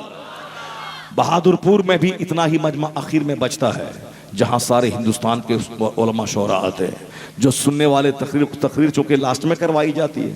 हालांकि होना चाहिए, मैं मशवरा देता हूं कि तकरीर 12 बजे से पहले करवा लें। अभी 3 दिन पहले उड़ीसा में इरशाद के यहाँ फंक्शन हुआ था, 5-6 शायर पहुंचे थे। कौन? गुलाम गौस गजाली थे। परसों की रात में, कल रात हम लोग थे उधर उड़ीसा के जाजपुर रोड के इलाके में, परसों थे भद्रक में। इरशाद जो आलिमों शायरों से जुड़ा रहता है, उसके उन्होंने अपने बेटे का अकीका और खतना की तकरीब की थी। उसमें कौन कौन गया था? दिलकश रांचवी, कौन गया था? हबीबुल्ला फैजी, कौन गया था? गुलाम गौस गजाली, कौन गया था? तो शमवील रजा उड़ीसवी, कौन गया था? और कोई था। यानी 5-6 बड़े बड़े शायर नामवर में, हबीबुल्ला फैजी, दिलकश रांचवी, गुलाम गौस गजाली, ये सब थे। ये सारे शोरा वहाँ जमा थे। और फिर मुकर्रिर कितने थे? 5-6 तकरीर हुई। जलसा शुरू हुआ 10 बजे और ख़त्म हुआ 4 बजे, तो 4 और इधर 2, 6 घंटे में 5 मुकर्रिर की तकरीर हुई और 6 शायर की नातखानी हुई। हो गई सबकी। 1 बजे तो मेरी तकरीर ख़त्म हुई, 1:10 पे लास्ट तकरीर। पहले सिर्फ 5 तकरीर हो गई, 10 मिनट 20 मिनट 10 मिनट 20 मिनट तकरीर हुई, और 10 मिनट का सेशन चालू हुआ मसला पूछने का। एक आदमी फतवा पूछता था, मुफ्ती साहब फतवा का जवाब देते थे, वो भी सेशन चला 10 मिनट का। इतना सारा काम हुआ और आखिर में मुझको दिया था 10-20 मिनट का, और फिर भी खींच करके हम 50 मिनट पहुंचा दिए, 50 मिनट तक पहुंचा दिए। 1-1:15 बजे तक तकरीर हुई। अब 1:15 बजे से लेके 4:30 बजे तक नातखानी हुई। जबरदस्त प्रोग्राम हो गया। तो जब भी जलसा हो, बहादुरपुर का हो, जगन्नाथपुर का हो, जहाँ पूरे इलाके में, ये इलाका तो जलसों का हब है, जलसों का हब बोलता है कि हब है। जैसे वो हैदराबाद ITI हब है, उसी तरह से बम्बई जैसे कारखानों का हब है, उसी तरह से ये बहादुरपुर का इलाका जो है जलसों का हब है। जलसों का हब है, जलसा होता है, मगर जलसे से जो फ़ायदा होना चाहिए वो फ़ायदा नहीं होता है। जलसा सिर्फ नामो नमूद के लिए होता है। तुम्हारे गांव में हबीबुल्लाह को बुलाया, हम असद को बुलाएंगे। तुमने फलां हनफी को बुलाया, हम फलां साहब अब्दुल वसी को बुलाएंगे। तुमने 5 शायर को बुलाया, हम 6 को बुलाएंगे। ये क़यामत की निशानी है कि लोग मस्जिदों के मीनार बना के फ़ख्र करेंगे कि मेरे गांव की मस्जिद की मीनार तेरे गांव की मस्जिद की मीनार से बुलंद है। लोग मीनार पे फ़ख्र करेंगे, लोग टाइल्स लगा के फ़ख्र करेंगे, लोग वजू खाना बना के फ़ख्र करेंगे, लोग डेकोरेशन करके फ़ख्र करेंगे, और उसको कोई सवाब नहीं मिलेगा। इसलिए कि मस्जिद इबादत की जगह है, ना कि टाइल्स और मीनार बुलंद करके फ़ख्र की जगह है। ये क़यामत की निशानी है कि लोग मस्जिद की इमारत में फ़ख्र करेंगे, और जितने नमाजी रहेंगे मस्जिद में सबका दिल हिदायत से खाली रहेगा। एक नमाजी मस्जिद में रहे, मस्जिद खुश होती है। मस्जिद का पेट नमाजियों से भरा रहे, मस्जिद खुश होती है। क़यामत के दिन यह मस्जिद कश्ती की मानिंद हो जाएगी और सारे नमाजियों को अपनी में सवार करके वो जन्नत की तरफ वो ले जाएगी। अगर मस्जिद उजड़ी रही, आबादी 1000 की है, 5 नमाजी है, आबादी 1000 की है, 10 नमाजी हैं, वह मस्जिद बदुआ करती है। वह मस्जिद उस चमन को उजाड़ देती है, वहां की सारी खुशहाली खत्म कर देती है। इसलिए आप अगर अपने घर में 24 घंटे सिनेमा देखते हैं और ये सोचते हैं कि हमारे घर में सुख और चैन है, और मस्जिद अगर वीरान है तो याद रखें ये मस्जिद की बद्दुआ आपके घर को चपेट में ले लेगी, आपके पूरे गांव को कंगाल बना देगी। अल्लाह के नजदीक 100 साल 1 मिनट है, इसलिए मत घबराइए कि हम 10 साल से नमाज नहीं पढ़ते हैं तो हमारी रोजी भी चल रही है, हमारा कारोबार ठप नहीं हो रहा है। 100 साल 1 सेकंड है अल्लाह के नजदीक। इसलिए मस्जिद की आबादी में मीनार से नहीं है, मस्जिद की दुआ वहां मार्बल लगाने से नहीं मिलेगी। मस्जिद की दुआ लेनी हो तो 5 वक्त मस्जिद में बाजमात नमाज पढ़नी होगी, तब मस्जिद को खुशी हासिल होगी।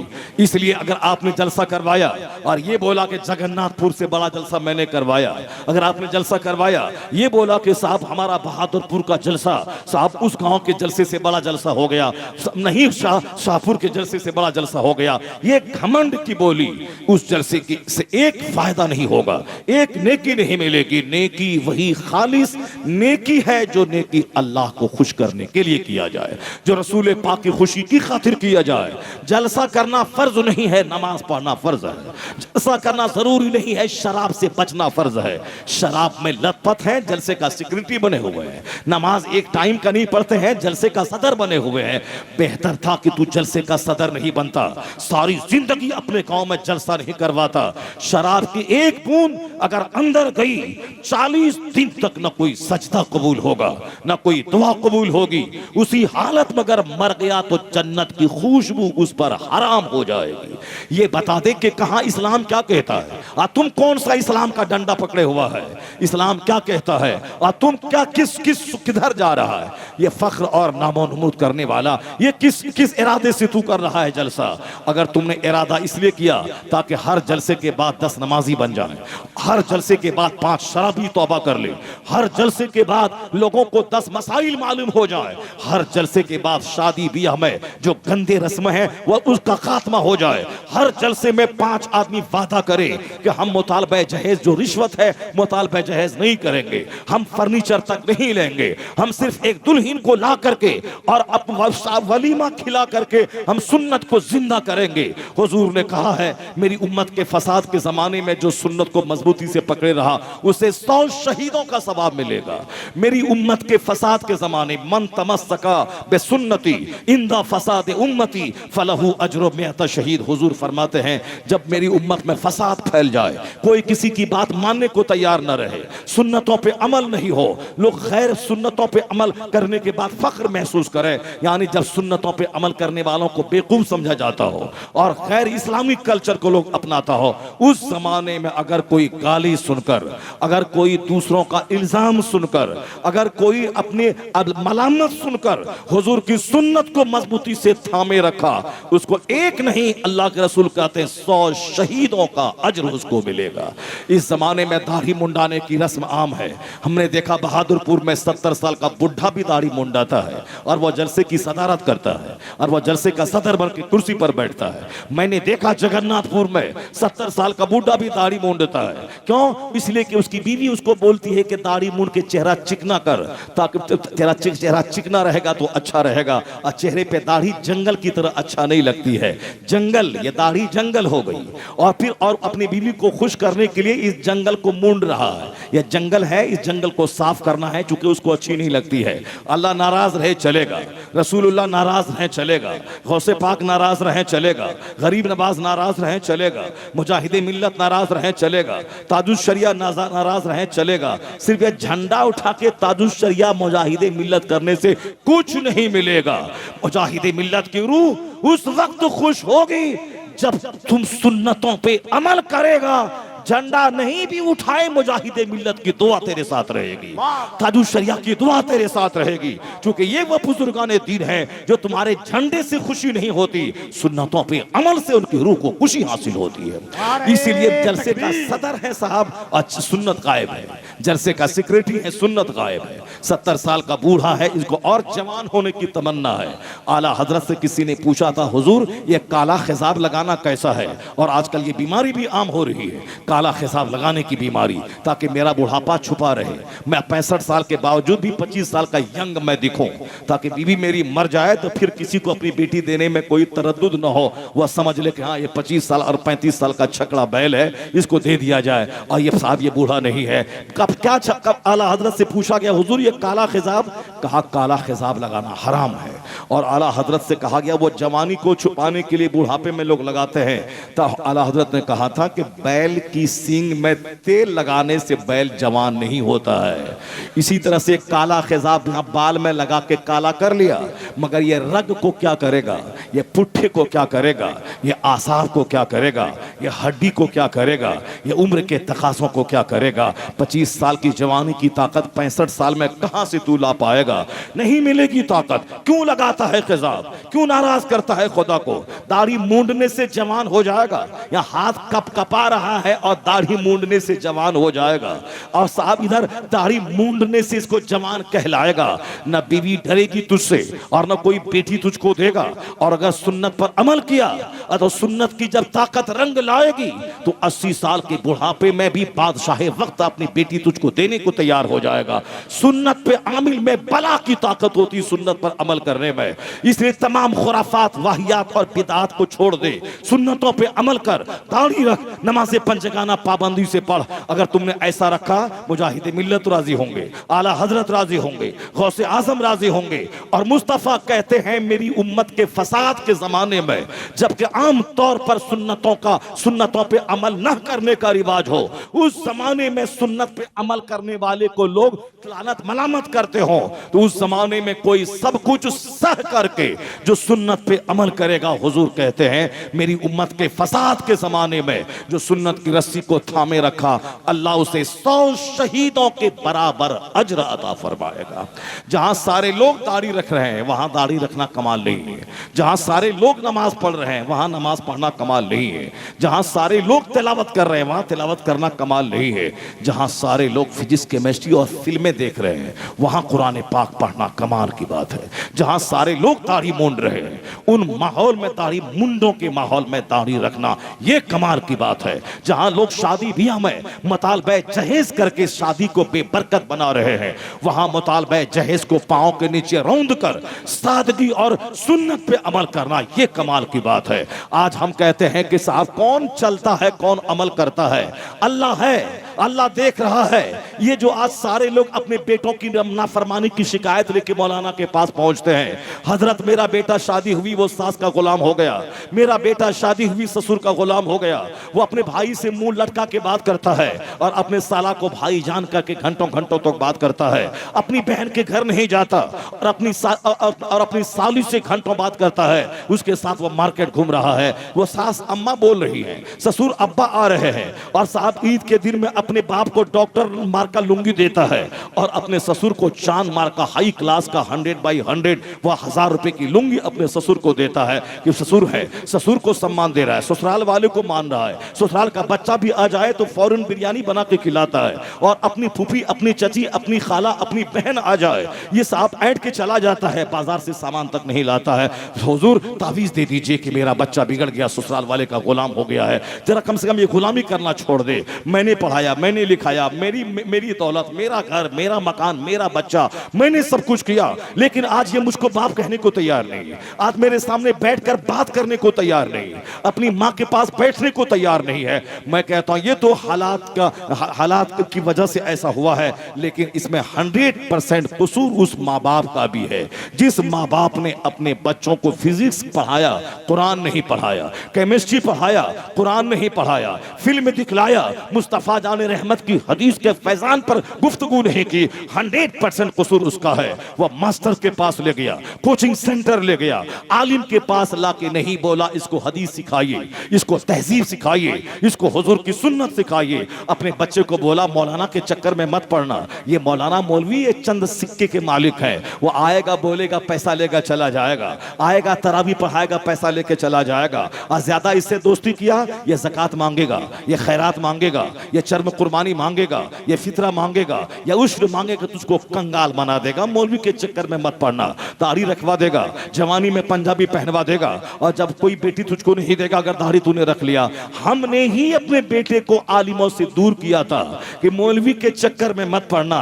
ये सब दुनियादार किस्म के लोग हैं, सबको पैसा चाहिए, जन्नत की बात बोलते हैं मगर इनको पैसा चाहिए। मौलवी के चक्कर में मत पड़ना, यह तुमको कंगाल बना देगा। तो अब ये बच्चा के दिमाग में बैठ गया कि मौलवी के चक्कर में नहीं पड़ना है। मौलवी के चक्कर में पड़े तो बोलेगा जन्नत की तैयारी करो, वो बोलेगा नमाज पढ़ो, वो बोलेगा सुन्नतों पे अमल करो। इस दुनिया में कौन चलता है?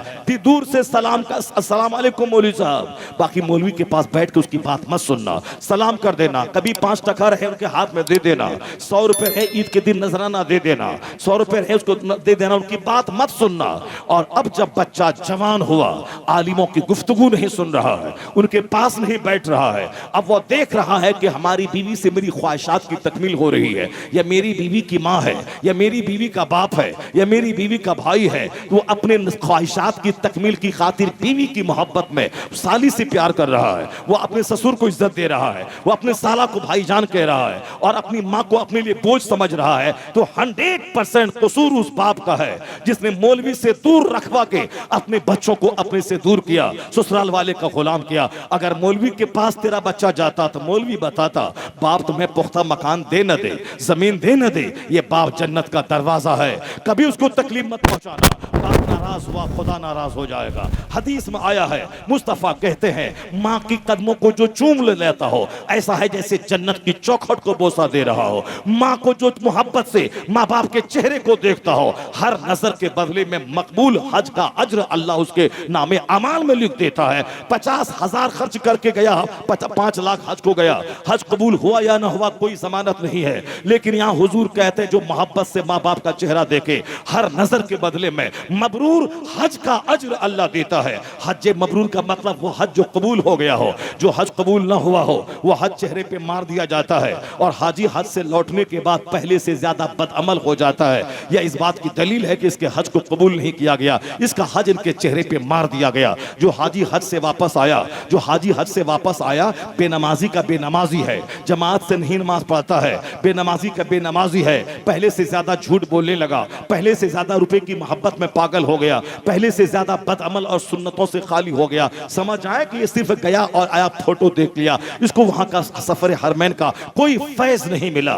सफर हरमैन वही कबूल होता है वहां से लौटने के बाद हाजी का एक्टिविटीज बदल गई हो, उनका किरदार बदल गया हो, वह सॉफ्ट हो गया हो, घमंड निकल गया हो, आजिजी पैदा हो गई हो, नमाज का पहले से ज्यादा आमिल हो गया हो, नवाफिल पढ़ने वाला हो गया हो, मस्जिदों से उनका दिल लटका हुआ हो, तब समझ जाए इनका हज कबूल हो गया है। अगर हाजी का की हरकत बदल गई, हाजी का कैरेक्टर बदल गया और हाजी की एक्टिविटीज बदल गई तो वह हज मबरूर की पहचान है। आजकल तो 90% हाजी वहां से लौटने के बाद पहले से ज्यादा बदअमल हो जाता है, पहले से ज्यादा पैसों का हरीस और लालची हो जाता है। यह इस बात की दलील है कि इसका हज रद्द कर दिया गया। हज मबरूर का बदला सिर्फ जन्नत है। हुजूर कहते हैं जिसका हज मकबूल हो गया उसका बदला सिर्फ जन्नत है, बाकी कुछ नहीं। और आका कहते हैं कि हज मबरूर का अज्र उसको मिलता है जो मोहब्बत से, नफरत से नहीं, जो मोहब्बत से माँ बाप का चेहरा देखता हो, हर नजर के बदले में हज मबरूर का अज्र अल्लाह ता फरमाता है। यहां तक कि हर कोई देखे तो अब फरमाते हैं हुजूर कि अल्लाह की रहमत कुशादा है, अल्लाह की रहमत तंग नहीं है। अगर कोई 100 बार भी देखे तो अल्लाह 100 हज का अज्र अता फरमा देगा।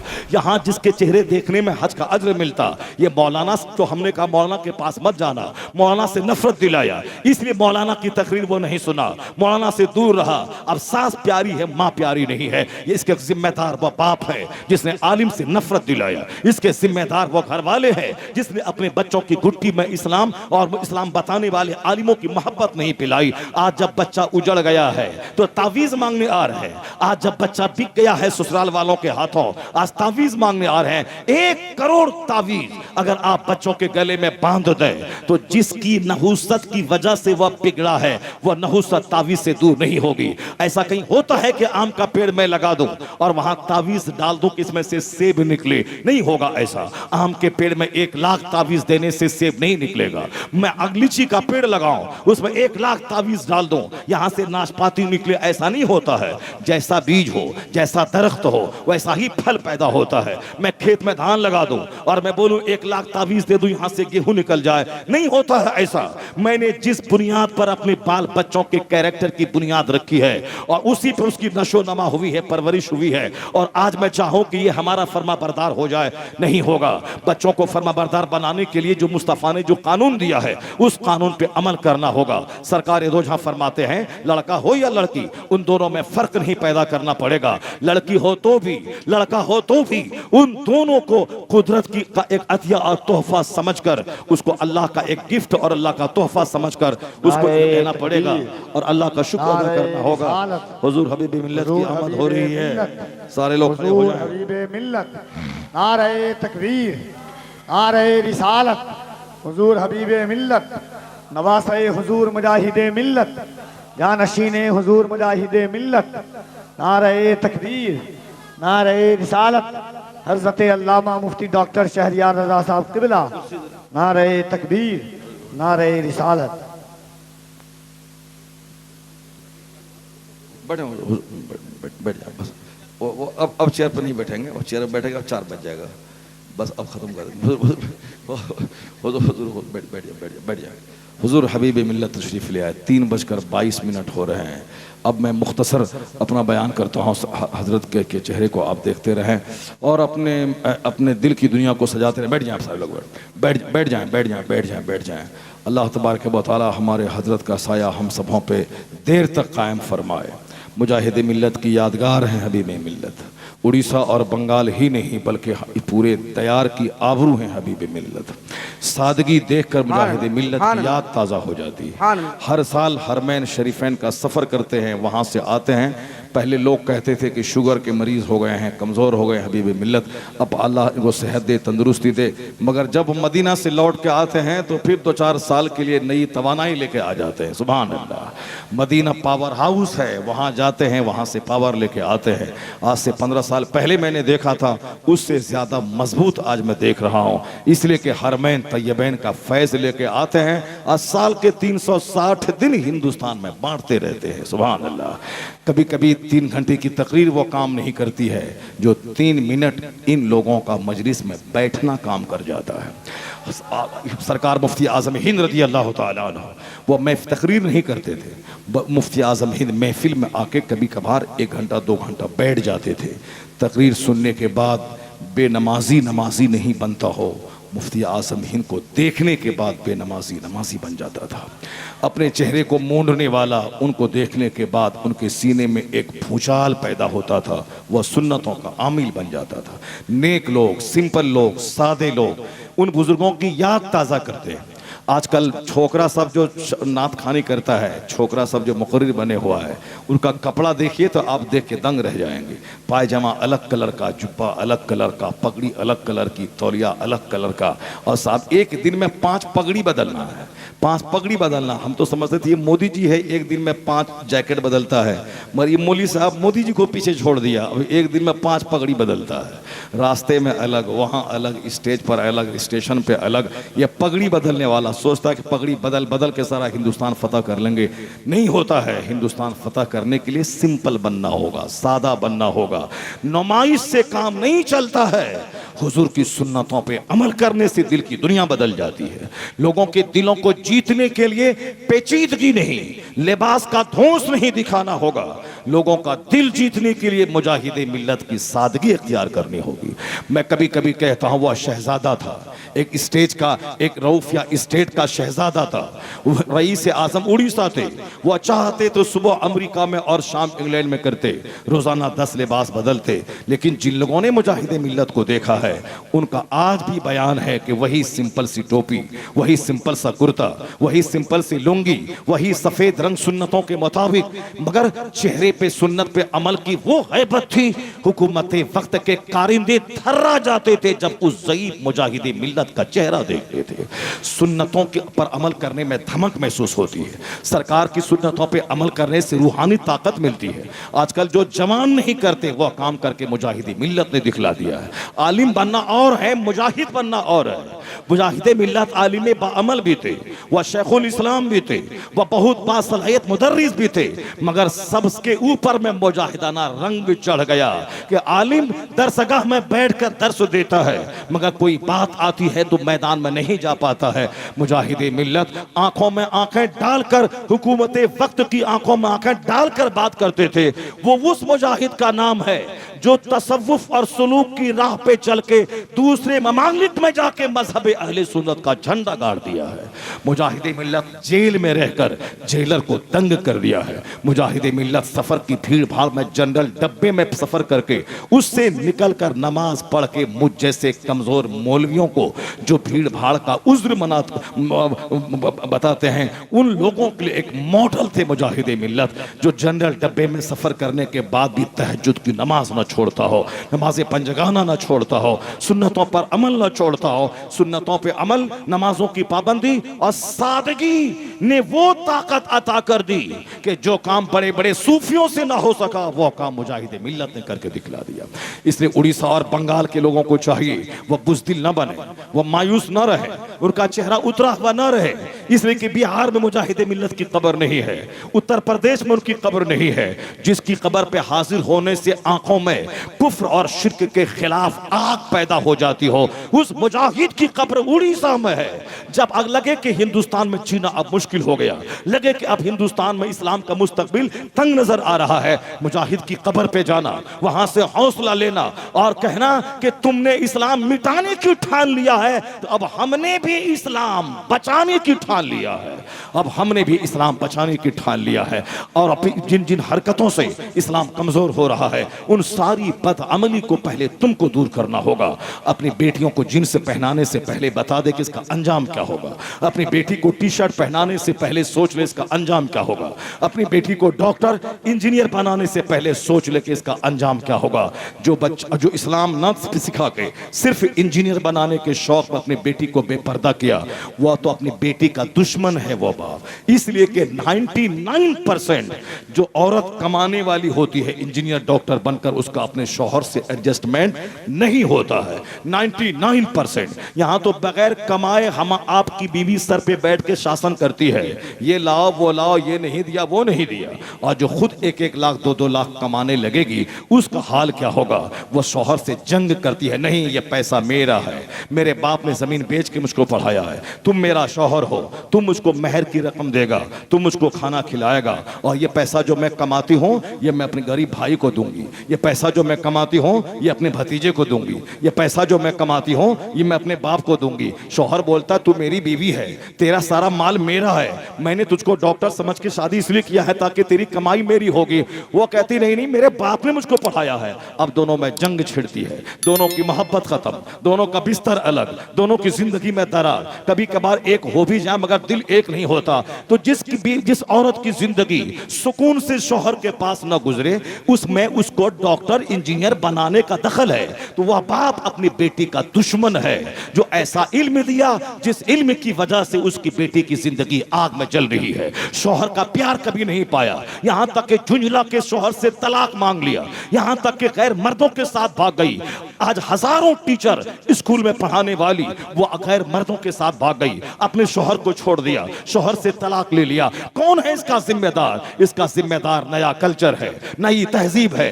आज बेशुमार मुसलमानों की बेटियां काफिरों के साथ भाग गई, इसका जिम्मेदार कौन है? नई तहजीब, नया कल्चर, एंटी इस्लामिक कल्चर, ये चुस्त लिबास, ये गैर इस्लामी सोच। हमारे घर में 360 दिन गुजर जाते, कभी मैं हुजूर की हदीस नहीं बोलता, कभी मैं कुरान पाक की एक आयत नहीं पढ़ता, कभी मैं बुजुर्गों की तारीख बच्चों को नहीं बताता, सिर्फ यही बताते हैं वह डॉक्टर बना इतना कमा लिया, वह इंजीनियर बना इतना कमा लिया, वह बंबई में कारोबार किया, खरबों में खेलने लगा। हमने बच्चों के दिमाग में पैसा डाला, जन्नत नहीं डाला, जहन्नम की आग से बचने का शौक नहीं डाला। हमने बच्चों को अल्लाह का डर नहीं बताया। वह पैसा पैसा करने लगी, पैसा पैसा मेरा बच्चा करने लगा। अब वह ईमान बेचकर किसी हिंदू के साथ भागना पड़े, उसको जवानी की आग बुझाने के लिए गैर मुस्लिम के साथ जाना पड़े, वह चली जाएगी। क्योंकि उनके नजदीक अब इश्क बाजी करना, मोहब्बत करना, अपनी जवानी के दिनों का वह घर में बिस्तरों पे जाके इसका इस्तेमाल करना, यही उनकी जिंदगी का सबसे बड़ा मकसद है। किसी काफिर का चेहरा देखा, उसका चेक बुक देखा, उसका पैसा देखा, उसकी मिठाई का पैकेट देखा, उसका मुस्कुराता चेहरा देखा, उसका नेट पर चैटिंग करता देखा।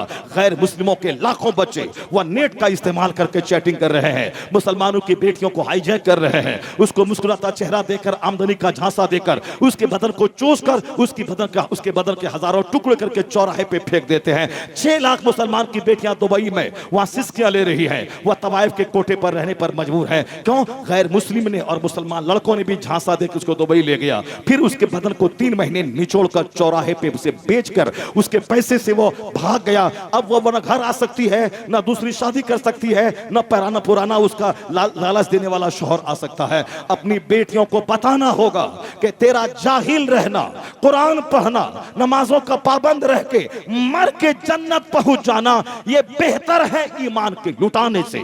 वह डॉक्टर का इल्म जो तेरे ईमान को लूट ले, वह इंजीनियरिंग जो तेरे ईमान को लूट ले, वो उस मास्टर की नौकरी जो तेरे ईमान को लूट ले, उससे बेहतर है कि तू घर में रह, हांडी मार, बाहर शरीयत पढ़, रोजाना कुरान की तिलावत कर। अगर ऐसा रहा तो तेरी नस्ल का बच्चा वह जोकर नहीं होगा, माँ बाप का कैलेंडर नहीं होगा, वह हीरो नहीं होगा, वह हरामखोर नहीं होगा। तुझको शिकायत है आज ये मैं ससुराल का गुलाम हो गया, ऐसा ना होगा। तू कुरान पढ़, बच्चों की घुट्टी में इस्लाम पिला, तू नेक बन के रह, तू पर्दे में रह। तेरा बेटा सलाहुद्दीन अय्यूबी पैदा होगा, औरंगजेब पैदा होगा, तेरा बेटा मुजाहिद मिल्लत का गुलाम पैदा होगा, आला हजरत का गुलाम पैदा होगा। आज बच्चे आवारा हैं मेरी वजह से। कुदरत का कानून है, आम के पेड़ से सेब नहीं निकलता, उसी तरह माँ बाप आवारा हो, उसका बच्चा वली नहीं बनता। जब बाप हो रात भर नमाज पढ़ने वाला और दिन में जिहाद करने वाला, और माँ उस सर से लेके पांव तक गुनाहों से सेब, तब बच्चा वलियों का सरदार अब्दुल कादिर जिलानी पैदा होता है। जब बाप हो मुफ्ती नकी अली खां जैसा जाहिद,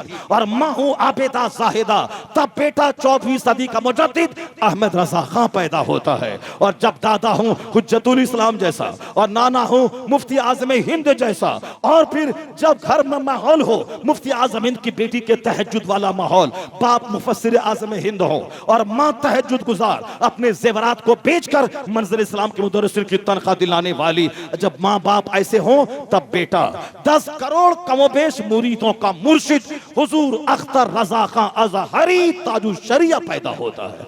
जब मां लाजवाब हो, जब बाप लाजवाब हो, तब बच्चा ऐसा लाजवाब पैदा होता है। ये बच्चियां जो खैरों के साथ भाग रही हैं, 100% माँ बाप का कसूर है, जिसने अपने बच्चों को दीन नहीं सिखाया। सिर्फ doctor, master, engineer, professor, scientist, advocate, वकील और जज, ये सारा कुछ बाद में, पहले उसे मुस्लिम बना दे। अपने घर में सुन्नतों पे अमल कर। लड़का लड़की के पैदा होने पे फर्क पैदा मत करना, लड़की की पैदाइश पे खुशियां मनाना, लड़की की पैदाइश पे खुशियां मनाना। मैंने देखा आज लड़का पैदा होता है तब वो जलसा करता है, तब वो आलिमों को बुलाता है, तब वह सारे गांव को भोज खिलाता है। ऐसा मत करना, गलत मैसेज समाज में मत देना। अल्हम्दुलिल्लाह पहले शुरू में 4 बेटियां मुझको हुई। मैंने उन 4 बेटियों के बाद जब लगातार 3 बेटे मैंने पाए, मैंने उन बेटों की पैदाइश पे कोई भोज नहीं किया, मैंने कोई महफिले मिलाद जो जिसमें लोगों को बुलाया खाना खिलाओ, ये मैंने नहीं किया। मैंने दिल की गहराई से रब्बे करीम का शुक्र अदा किया, मालिक मेरी बेटियां उदास थी कि हमारे कोई भाई नहीं है, तू अपने करम से एक बेटा दे दे ताकि हमारी बेटियां की उदासी खत्म हो जाए, वरना मैं अंदर से लालायित नहीं हूं बेटे की खातिर। सिर्फ अब बच्ची की उदासी देखता हूं कि दूसरों के भाई हैं, इनके नहीं है। अल्लाह ने 1 से लेकर 3 बच्चे लगातार दे दिए। वह सारे बच्चे अब बड़े बड़े हो गए। 4 बेटियां मेरी आलिमा हैं। मैंने किसी बेटी को इंजीनियर नहीं बनाया, डॉक्टर नहीं बनाया, 4 बेटियों को मैंने आलिमा बनाया। लोग कहते थे डॉक्टर बनाइए, इंजीनियर बनाइए, इतना पैसा क्यों कमाते हैं? मैंने कहा उस इंजीनियरिंग पे मैं थूक देता हूं जो इंजीनियरिंग बाप के गले का फंदा बन जाए। आज पीर साहब की बेटी भाग गई। आज एक सैयद साहब की बेटी सामने टेलर मास्टर के साथ भाग गई। मैं गुजरात में एक तकरीर के लिए गया था, गुजरात के मोरबी में। सैयद साहब 3 बच्चे का बाप, उनके चचा की बेटी से शादी किया था, मगर उनकी बीवी सामने टेलर मास्टर के पास कपड़ा सिलवाने के बहाने जाती थी, उसी के साथ भाग गई। शौहर छोड़कर, 4 बच्चों को छोड़कर भाग गई उसके साथ। अगर अपनी बच्ची को पर्दे में रखता है, उसको गैर मर्दों से मिलने नहीं देता है, जिस कॉलेज में पढ़ाने वाली लड़कियां हो वहां जाके पढ़ के इंजीनियर का क्लास लेती हैं तब तो ठीक है, मगर गैर मर्दों से कोचिंग करवाना, गैर मर्दों से पढ़वाना, गैर मर्दों के पास बैठ करके, उससे बेहतर है कि तेरी बेटी जाहिल रहे, घर में रहे, नमाजी रहे। नहीं मिली दुनिया। अगर तू डॉक्टर बन के सोने का घर बना लिया, सोने की कार खरीद लिया, सोने की जमीन अपने घर में बना लिया, फिर भी तू 80-90 साल के बाद मरना है और कब्र की मिट्टी की खुराक बनना है, फिर मैदान महशर की गर्मी को झेलना है, हिसाब किताब देना है। किस फायदे का सोने का घर, सोने की कार बना के? अंजाम जब वही है। इसलिए सोने का घर मत बना, बल्कि जन्नत की तामीर कर, आखिरत का घर बना। अपनी बेटी को दीन सिखा ताकि उसके पेट से लुच्चा लफंगा पैदा हो ना हो, बल्कि अगर तुम्हारी बेटी दीनदार रही तो सलाहुद्दीन की जरूरत है आज दुनिया को। आज जरूरत औरंगजेब की जरूरत है, खालिद इब्ने वलीद के गुलाम की जरूरत है। उसके लिए मर्द के पेट से नहीं पैदा होगा, औरत के पेट से सलाहुद्दीन का गुलाम पैदा होगा। तो अपनी बेटी की जहन साजी कर, उसको दीन पिला, उसको दीन सिखा। फातिमा ज़हरा की कनीज बना, गौसे आजम की माँ की उस कनीज बना। और जब अगर वो कनीज बन गई, एक बच्चा सलाहुद्दीन बना, तो हजारों मुझ जैसा आदमी मिलकर जो काम नहीं कर पाए वो काम अकेला सलाहुद्दीन का गुलाम कर पाएगा। आज ज़रूरत है कि आज हमारे बच्चे नेक बने। उसके लिए शादी ब्याह की फजूल खर्ची दूर करनी पड़ेगी। उसके लिए बेटा और बेटी में फ़र्क पैदा करना छोड़ देना पड़ेगा। बेटा को भी नेमत है और बेटी भी नेमत है, दोनों को एक निगाह से देखना होगा। अपने माल में से हिस्सा बेटी को भी देना होगा, अपने माल में से हिस्सा अपने बेटे को भी देना होगा, और फिर फजूल खर्ची छोड़नी पड़ेगी। आज मुसलमानों को ज़रूरत है कि दीनदार भी बने, सेहतमंद भी बने, मालदार भी बने, वरना आज हमें फुटबॉल की तरह ये काफिर अपना तमाशा बनाए हुए हैं, मार देंगे, काट देंगे, और हम लोग सब्र करते चले जा रहे हैं, तहम्मुल करते चले जा रहे हैं, और उनका सारा नाज उठाते हुए चले जा रहे हैं, सिर्फ इसलिए कि हम कमज़ोर हैं, हम गरीब हैं। हमारा जो मालदार बनता है वो शादी बियाह अकीका खतना में पानी की तरह पैसा बहाता है। क्यों पानी की तरह पैसा बहाता है? तेरे मदरसे में कमज़ोरी है, तेरे आलिम कमज़ोर है, तेरा घर कमज़ोर है। आने वाला दिन अगर जिहाद का ऐलान हो जाए तो आर्म्स कहाँ से लाएगा, हथियार कहाँ से लाएगा, मुजाहिदीन की मदद कहां से करेगा? आज एक एक पैसे को बचाने की जरूरत है। बचा ताकि बुरे दिन में काम आए।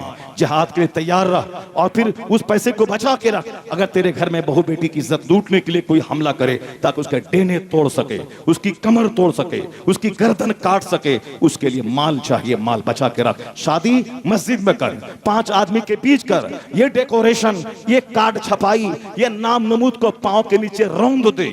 आज लोग खाएंगे, 1 मिनट के बाद बोलेंगे हराम का माल था, इसीलिए लूट के लाया था, कूट के खिला रहा है।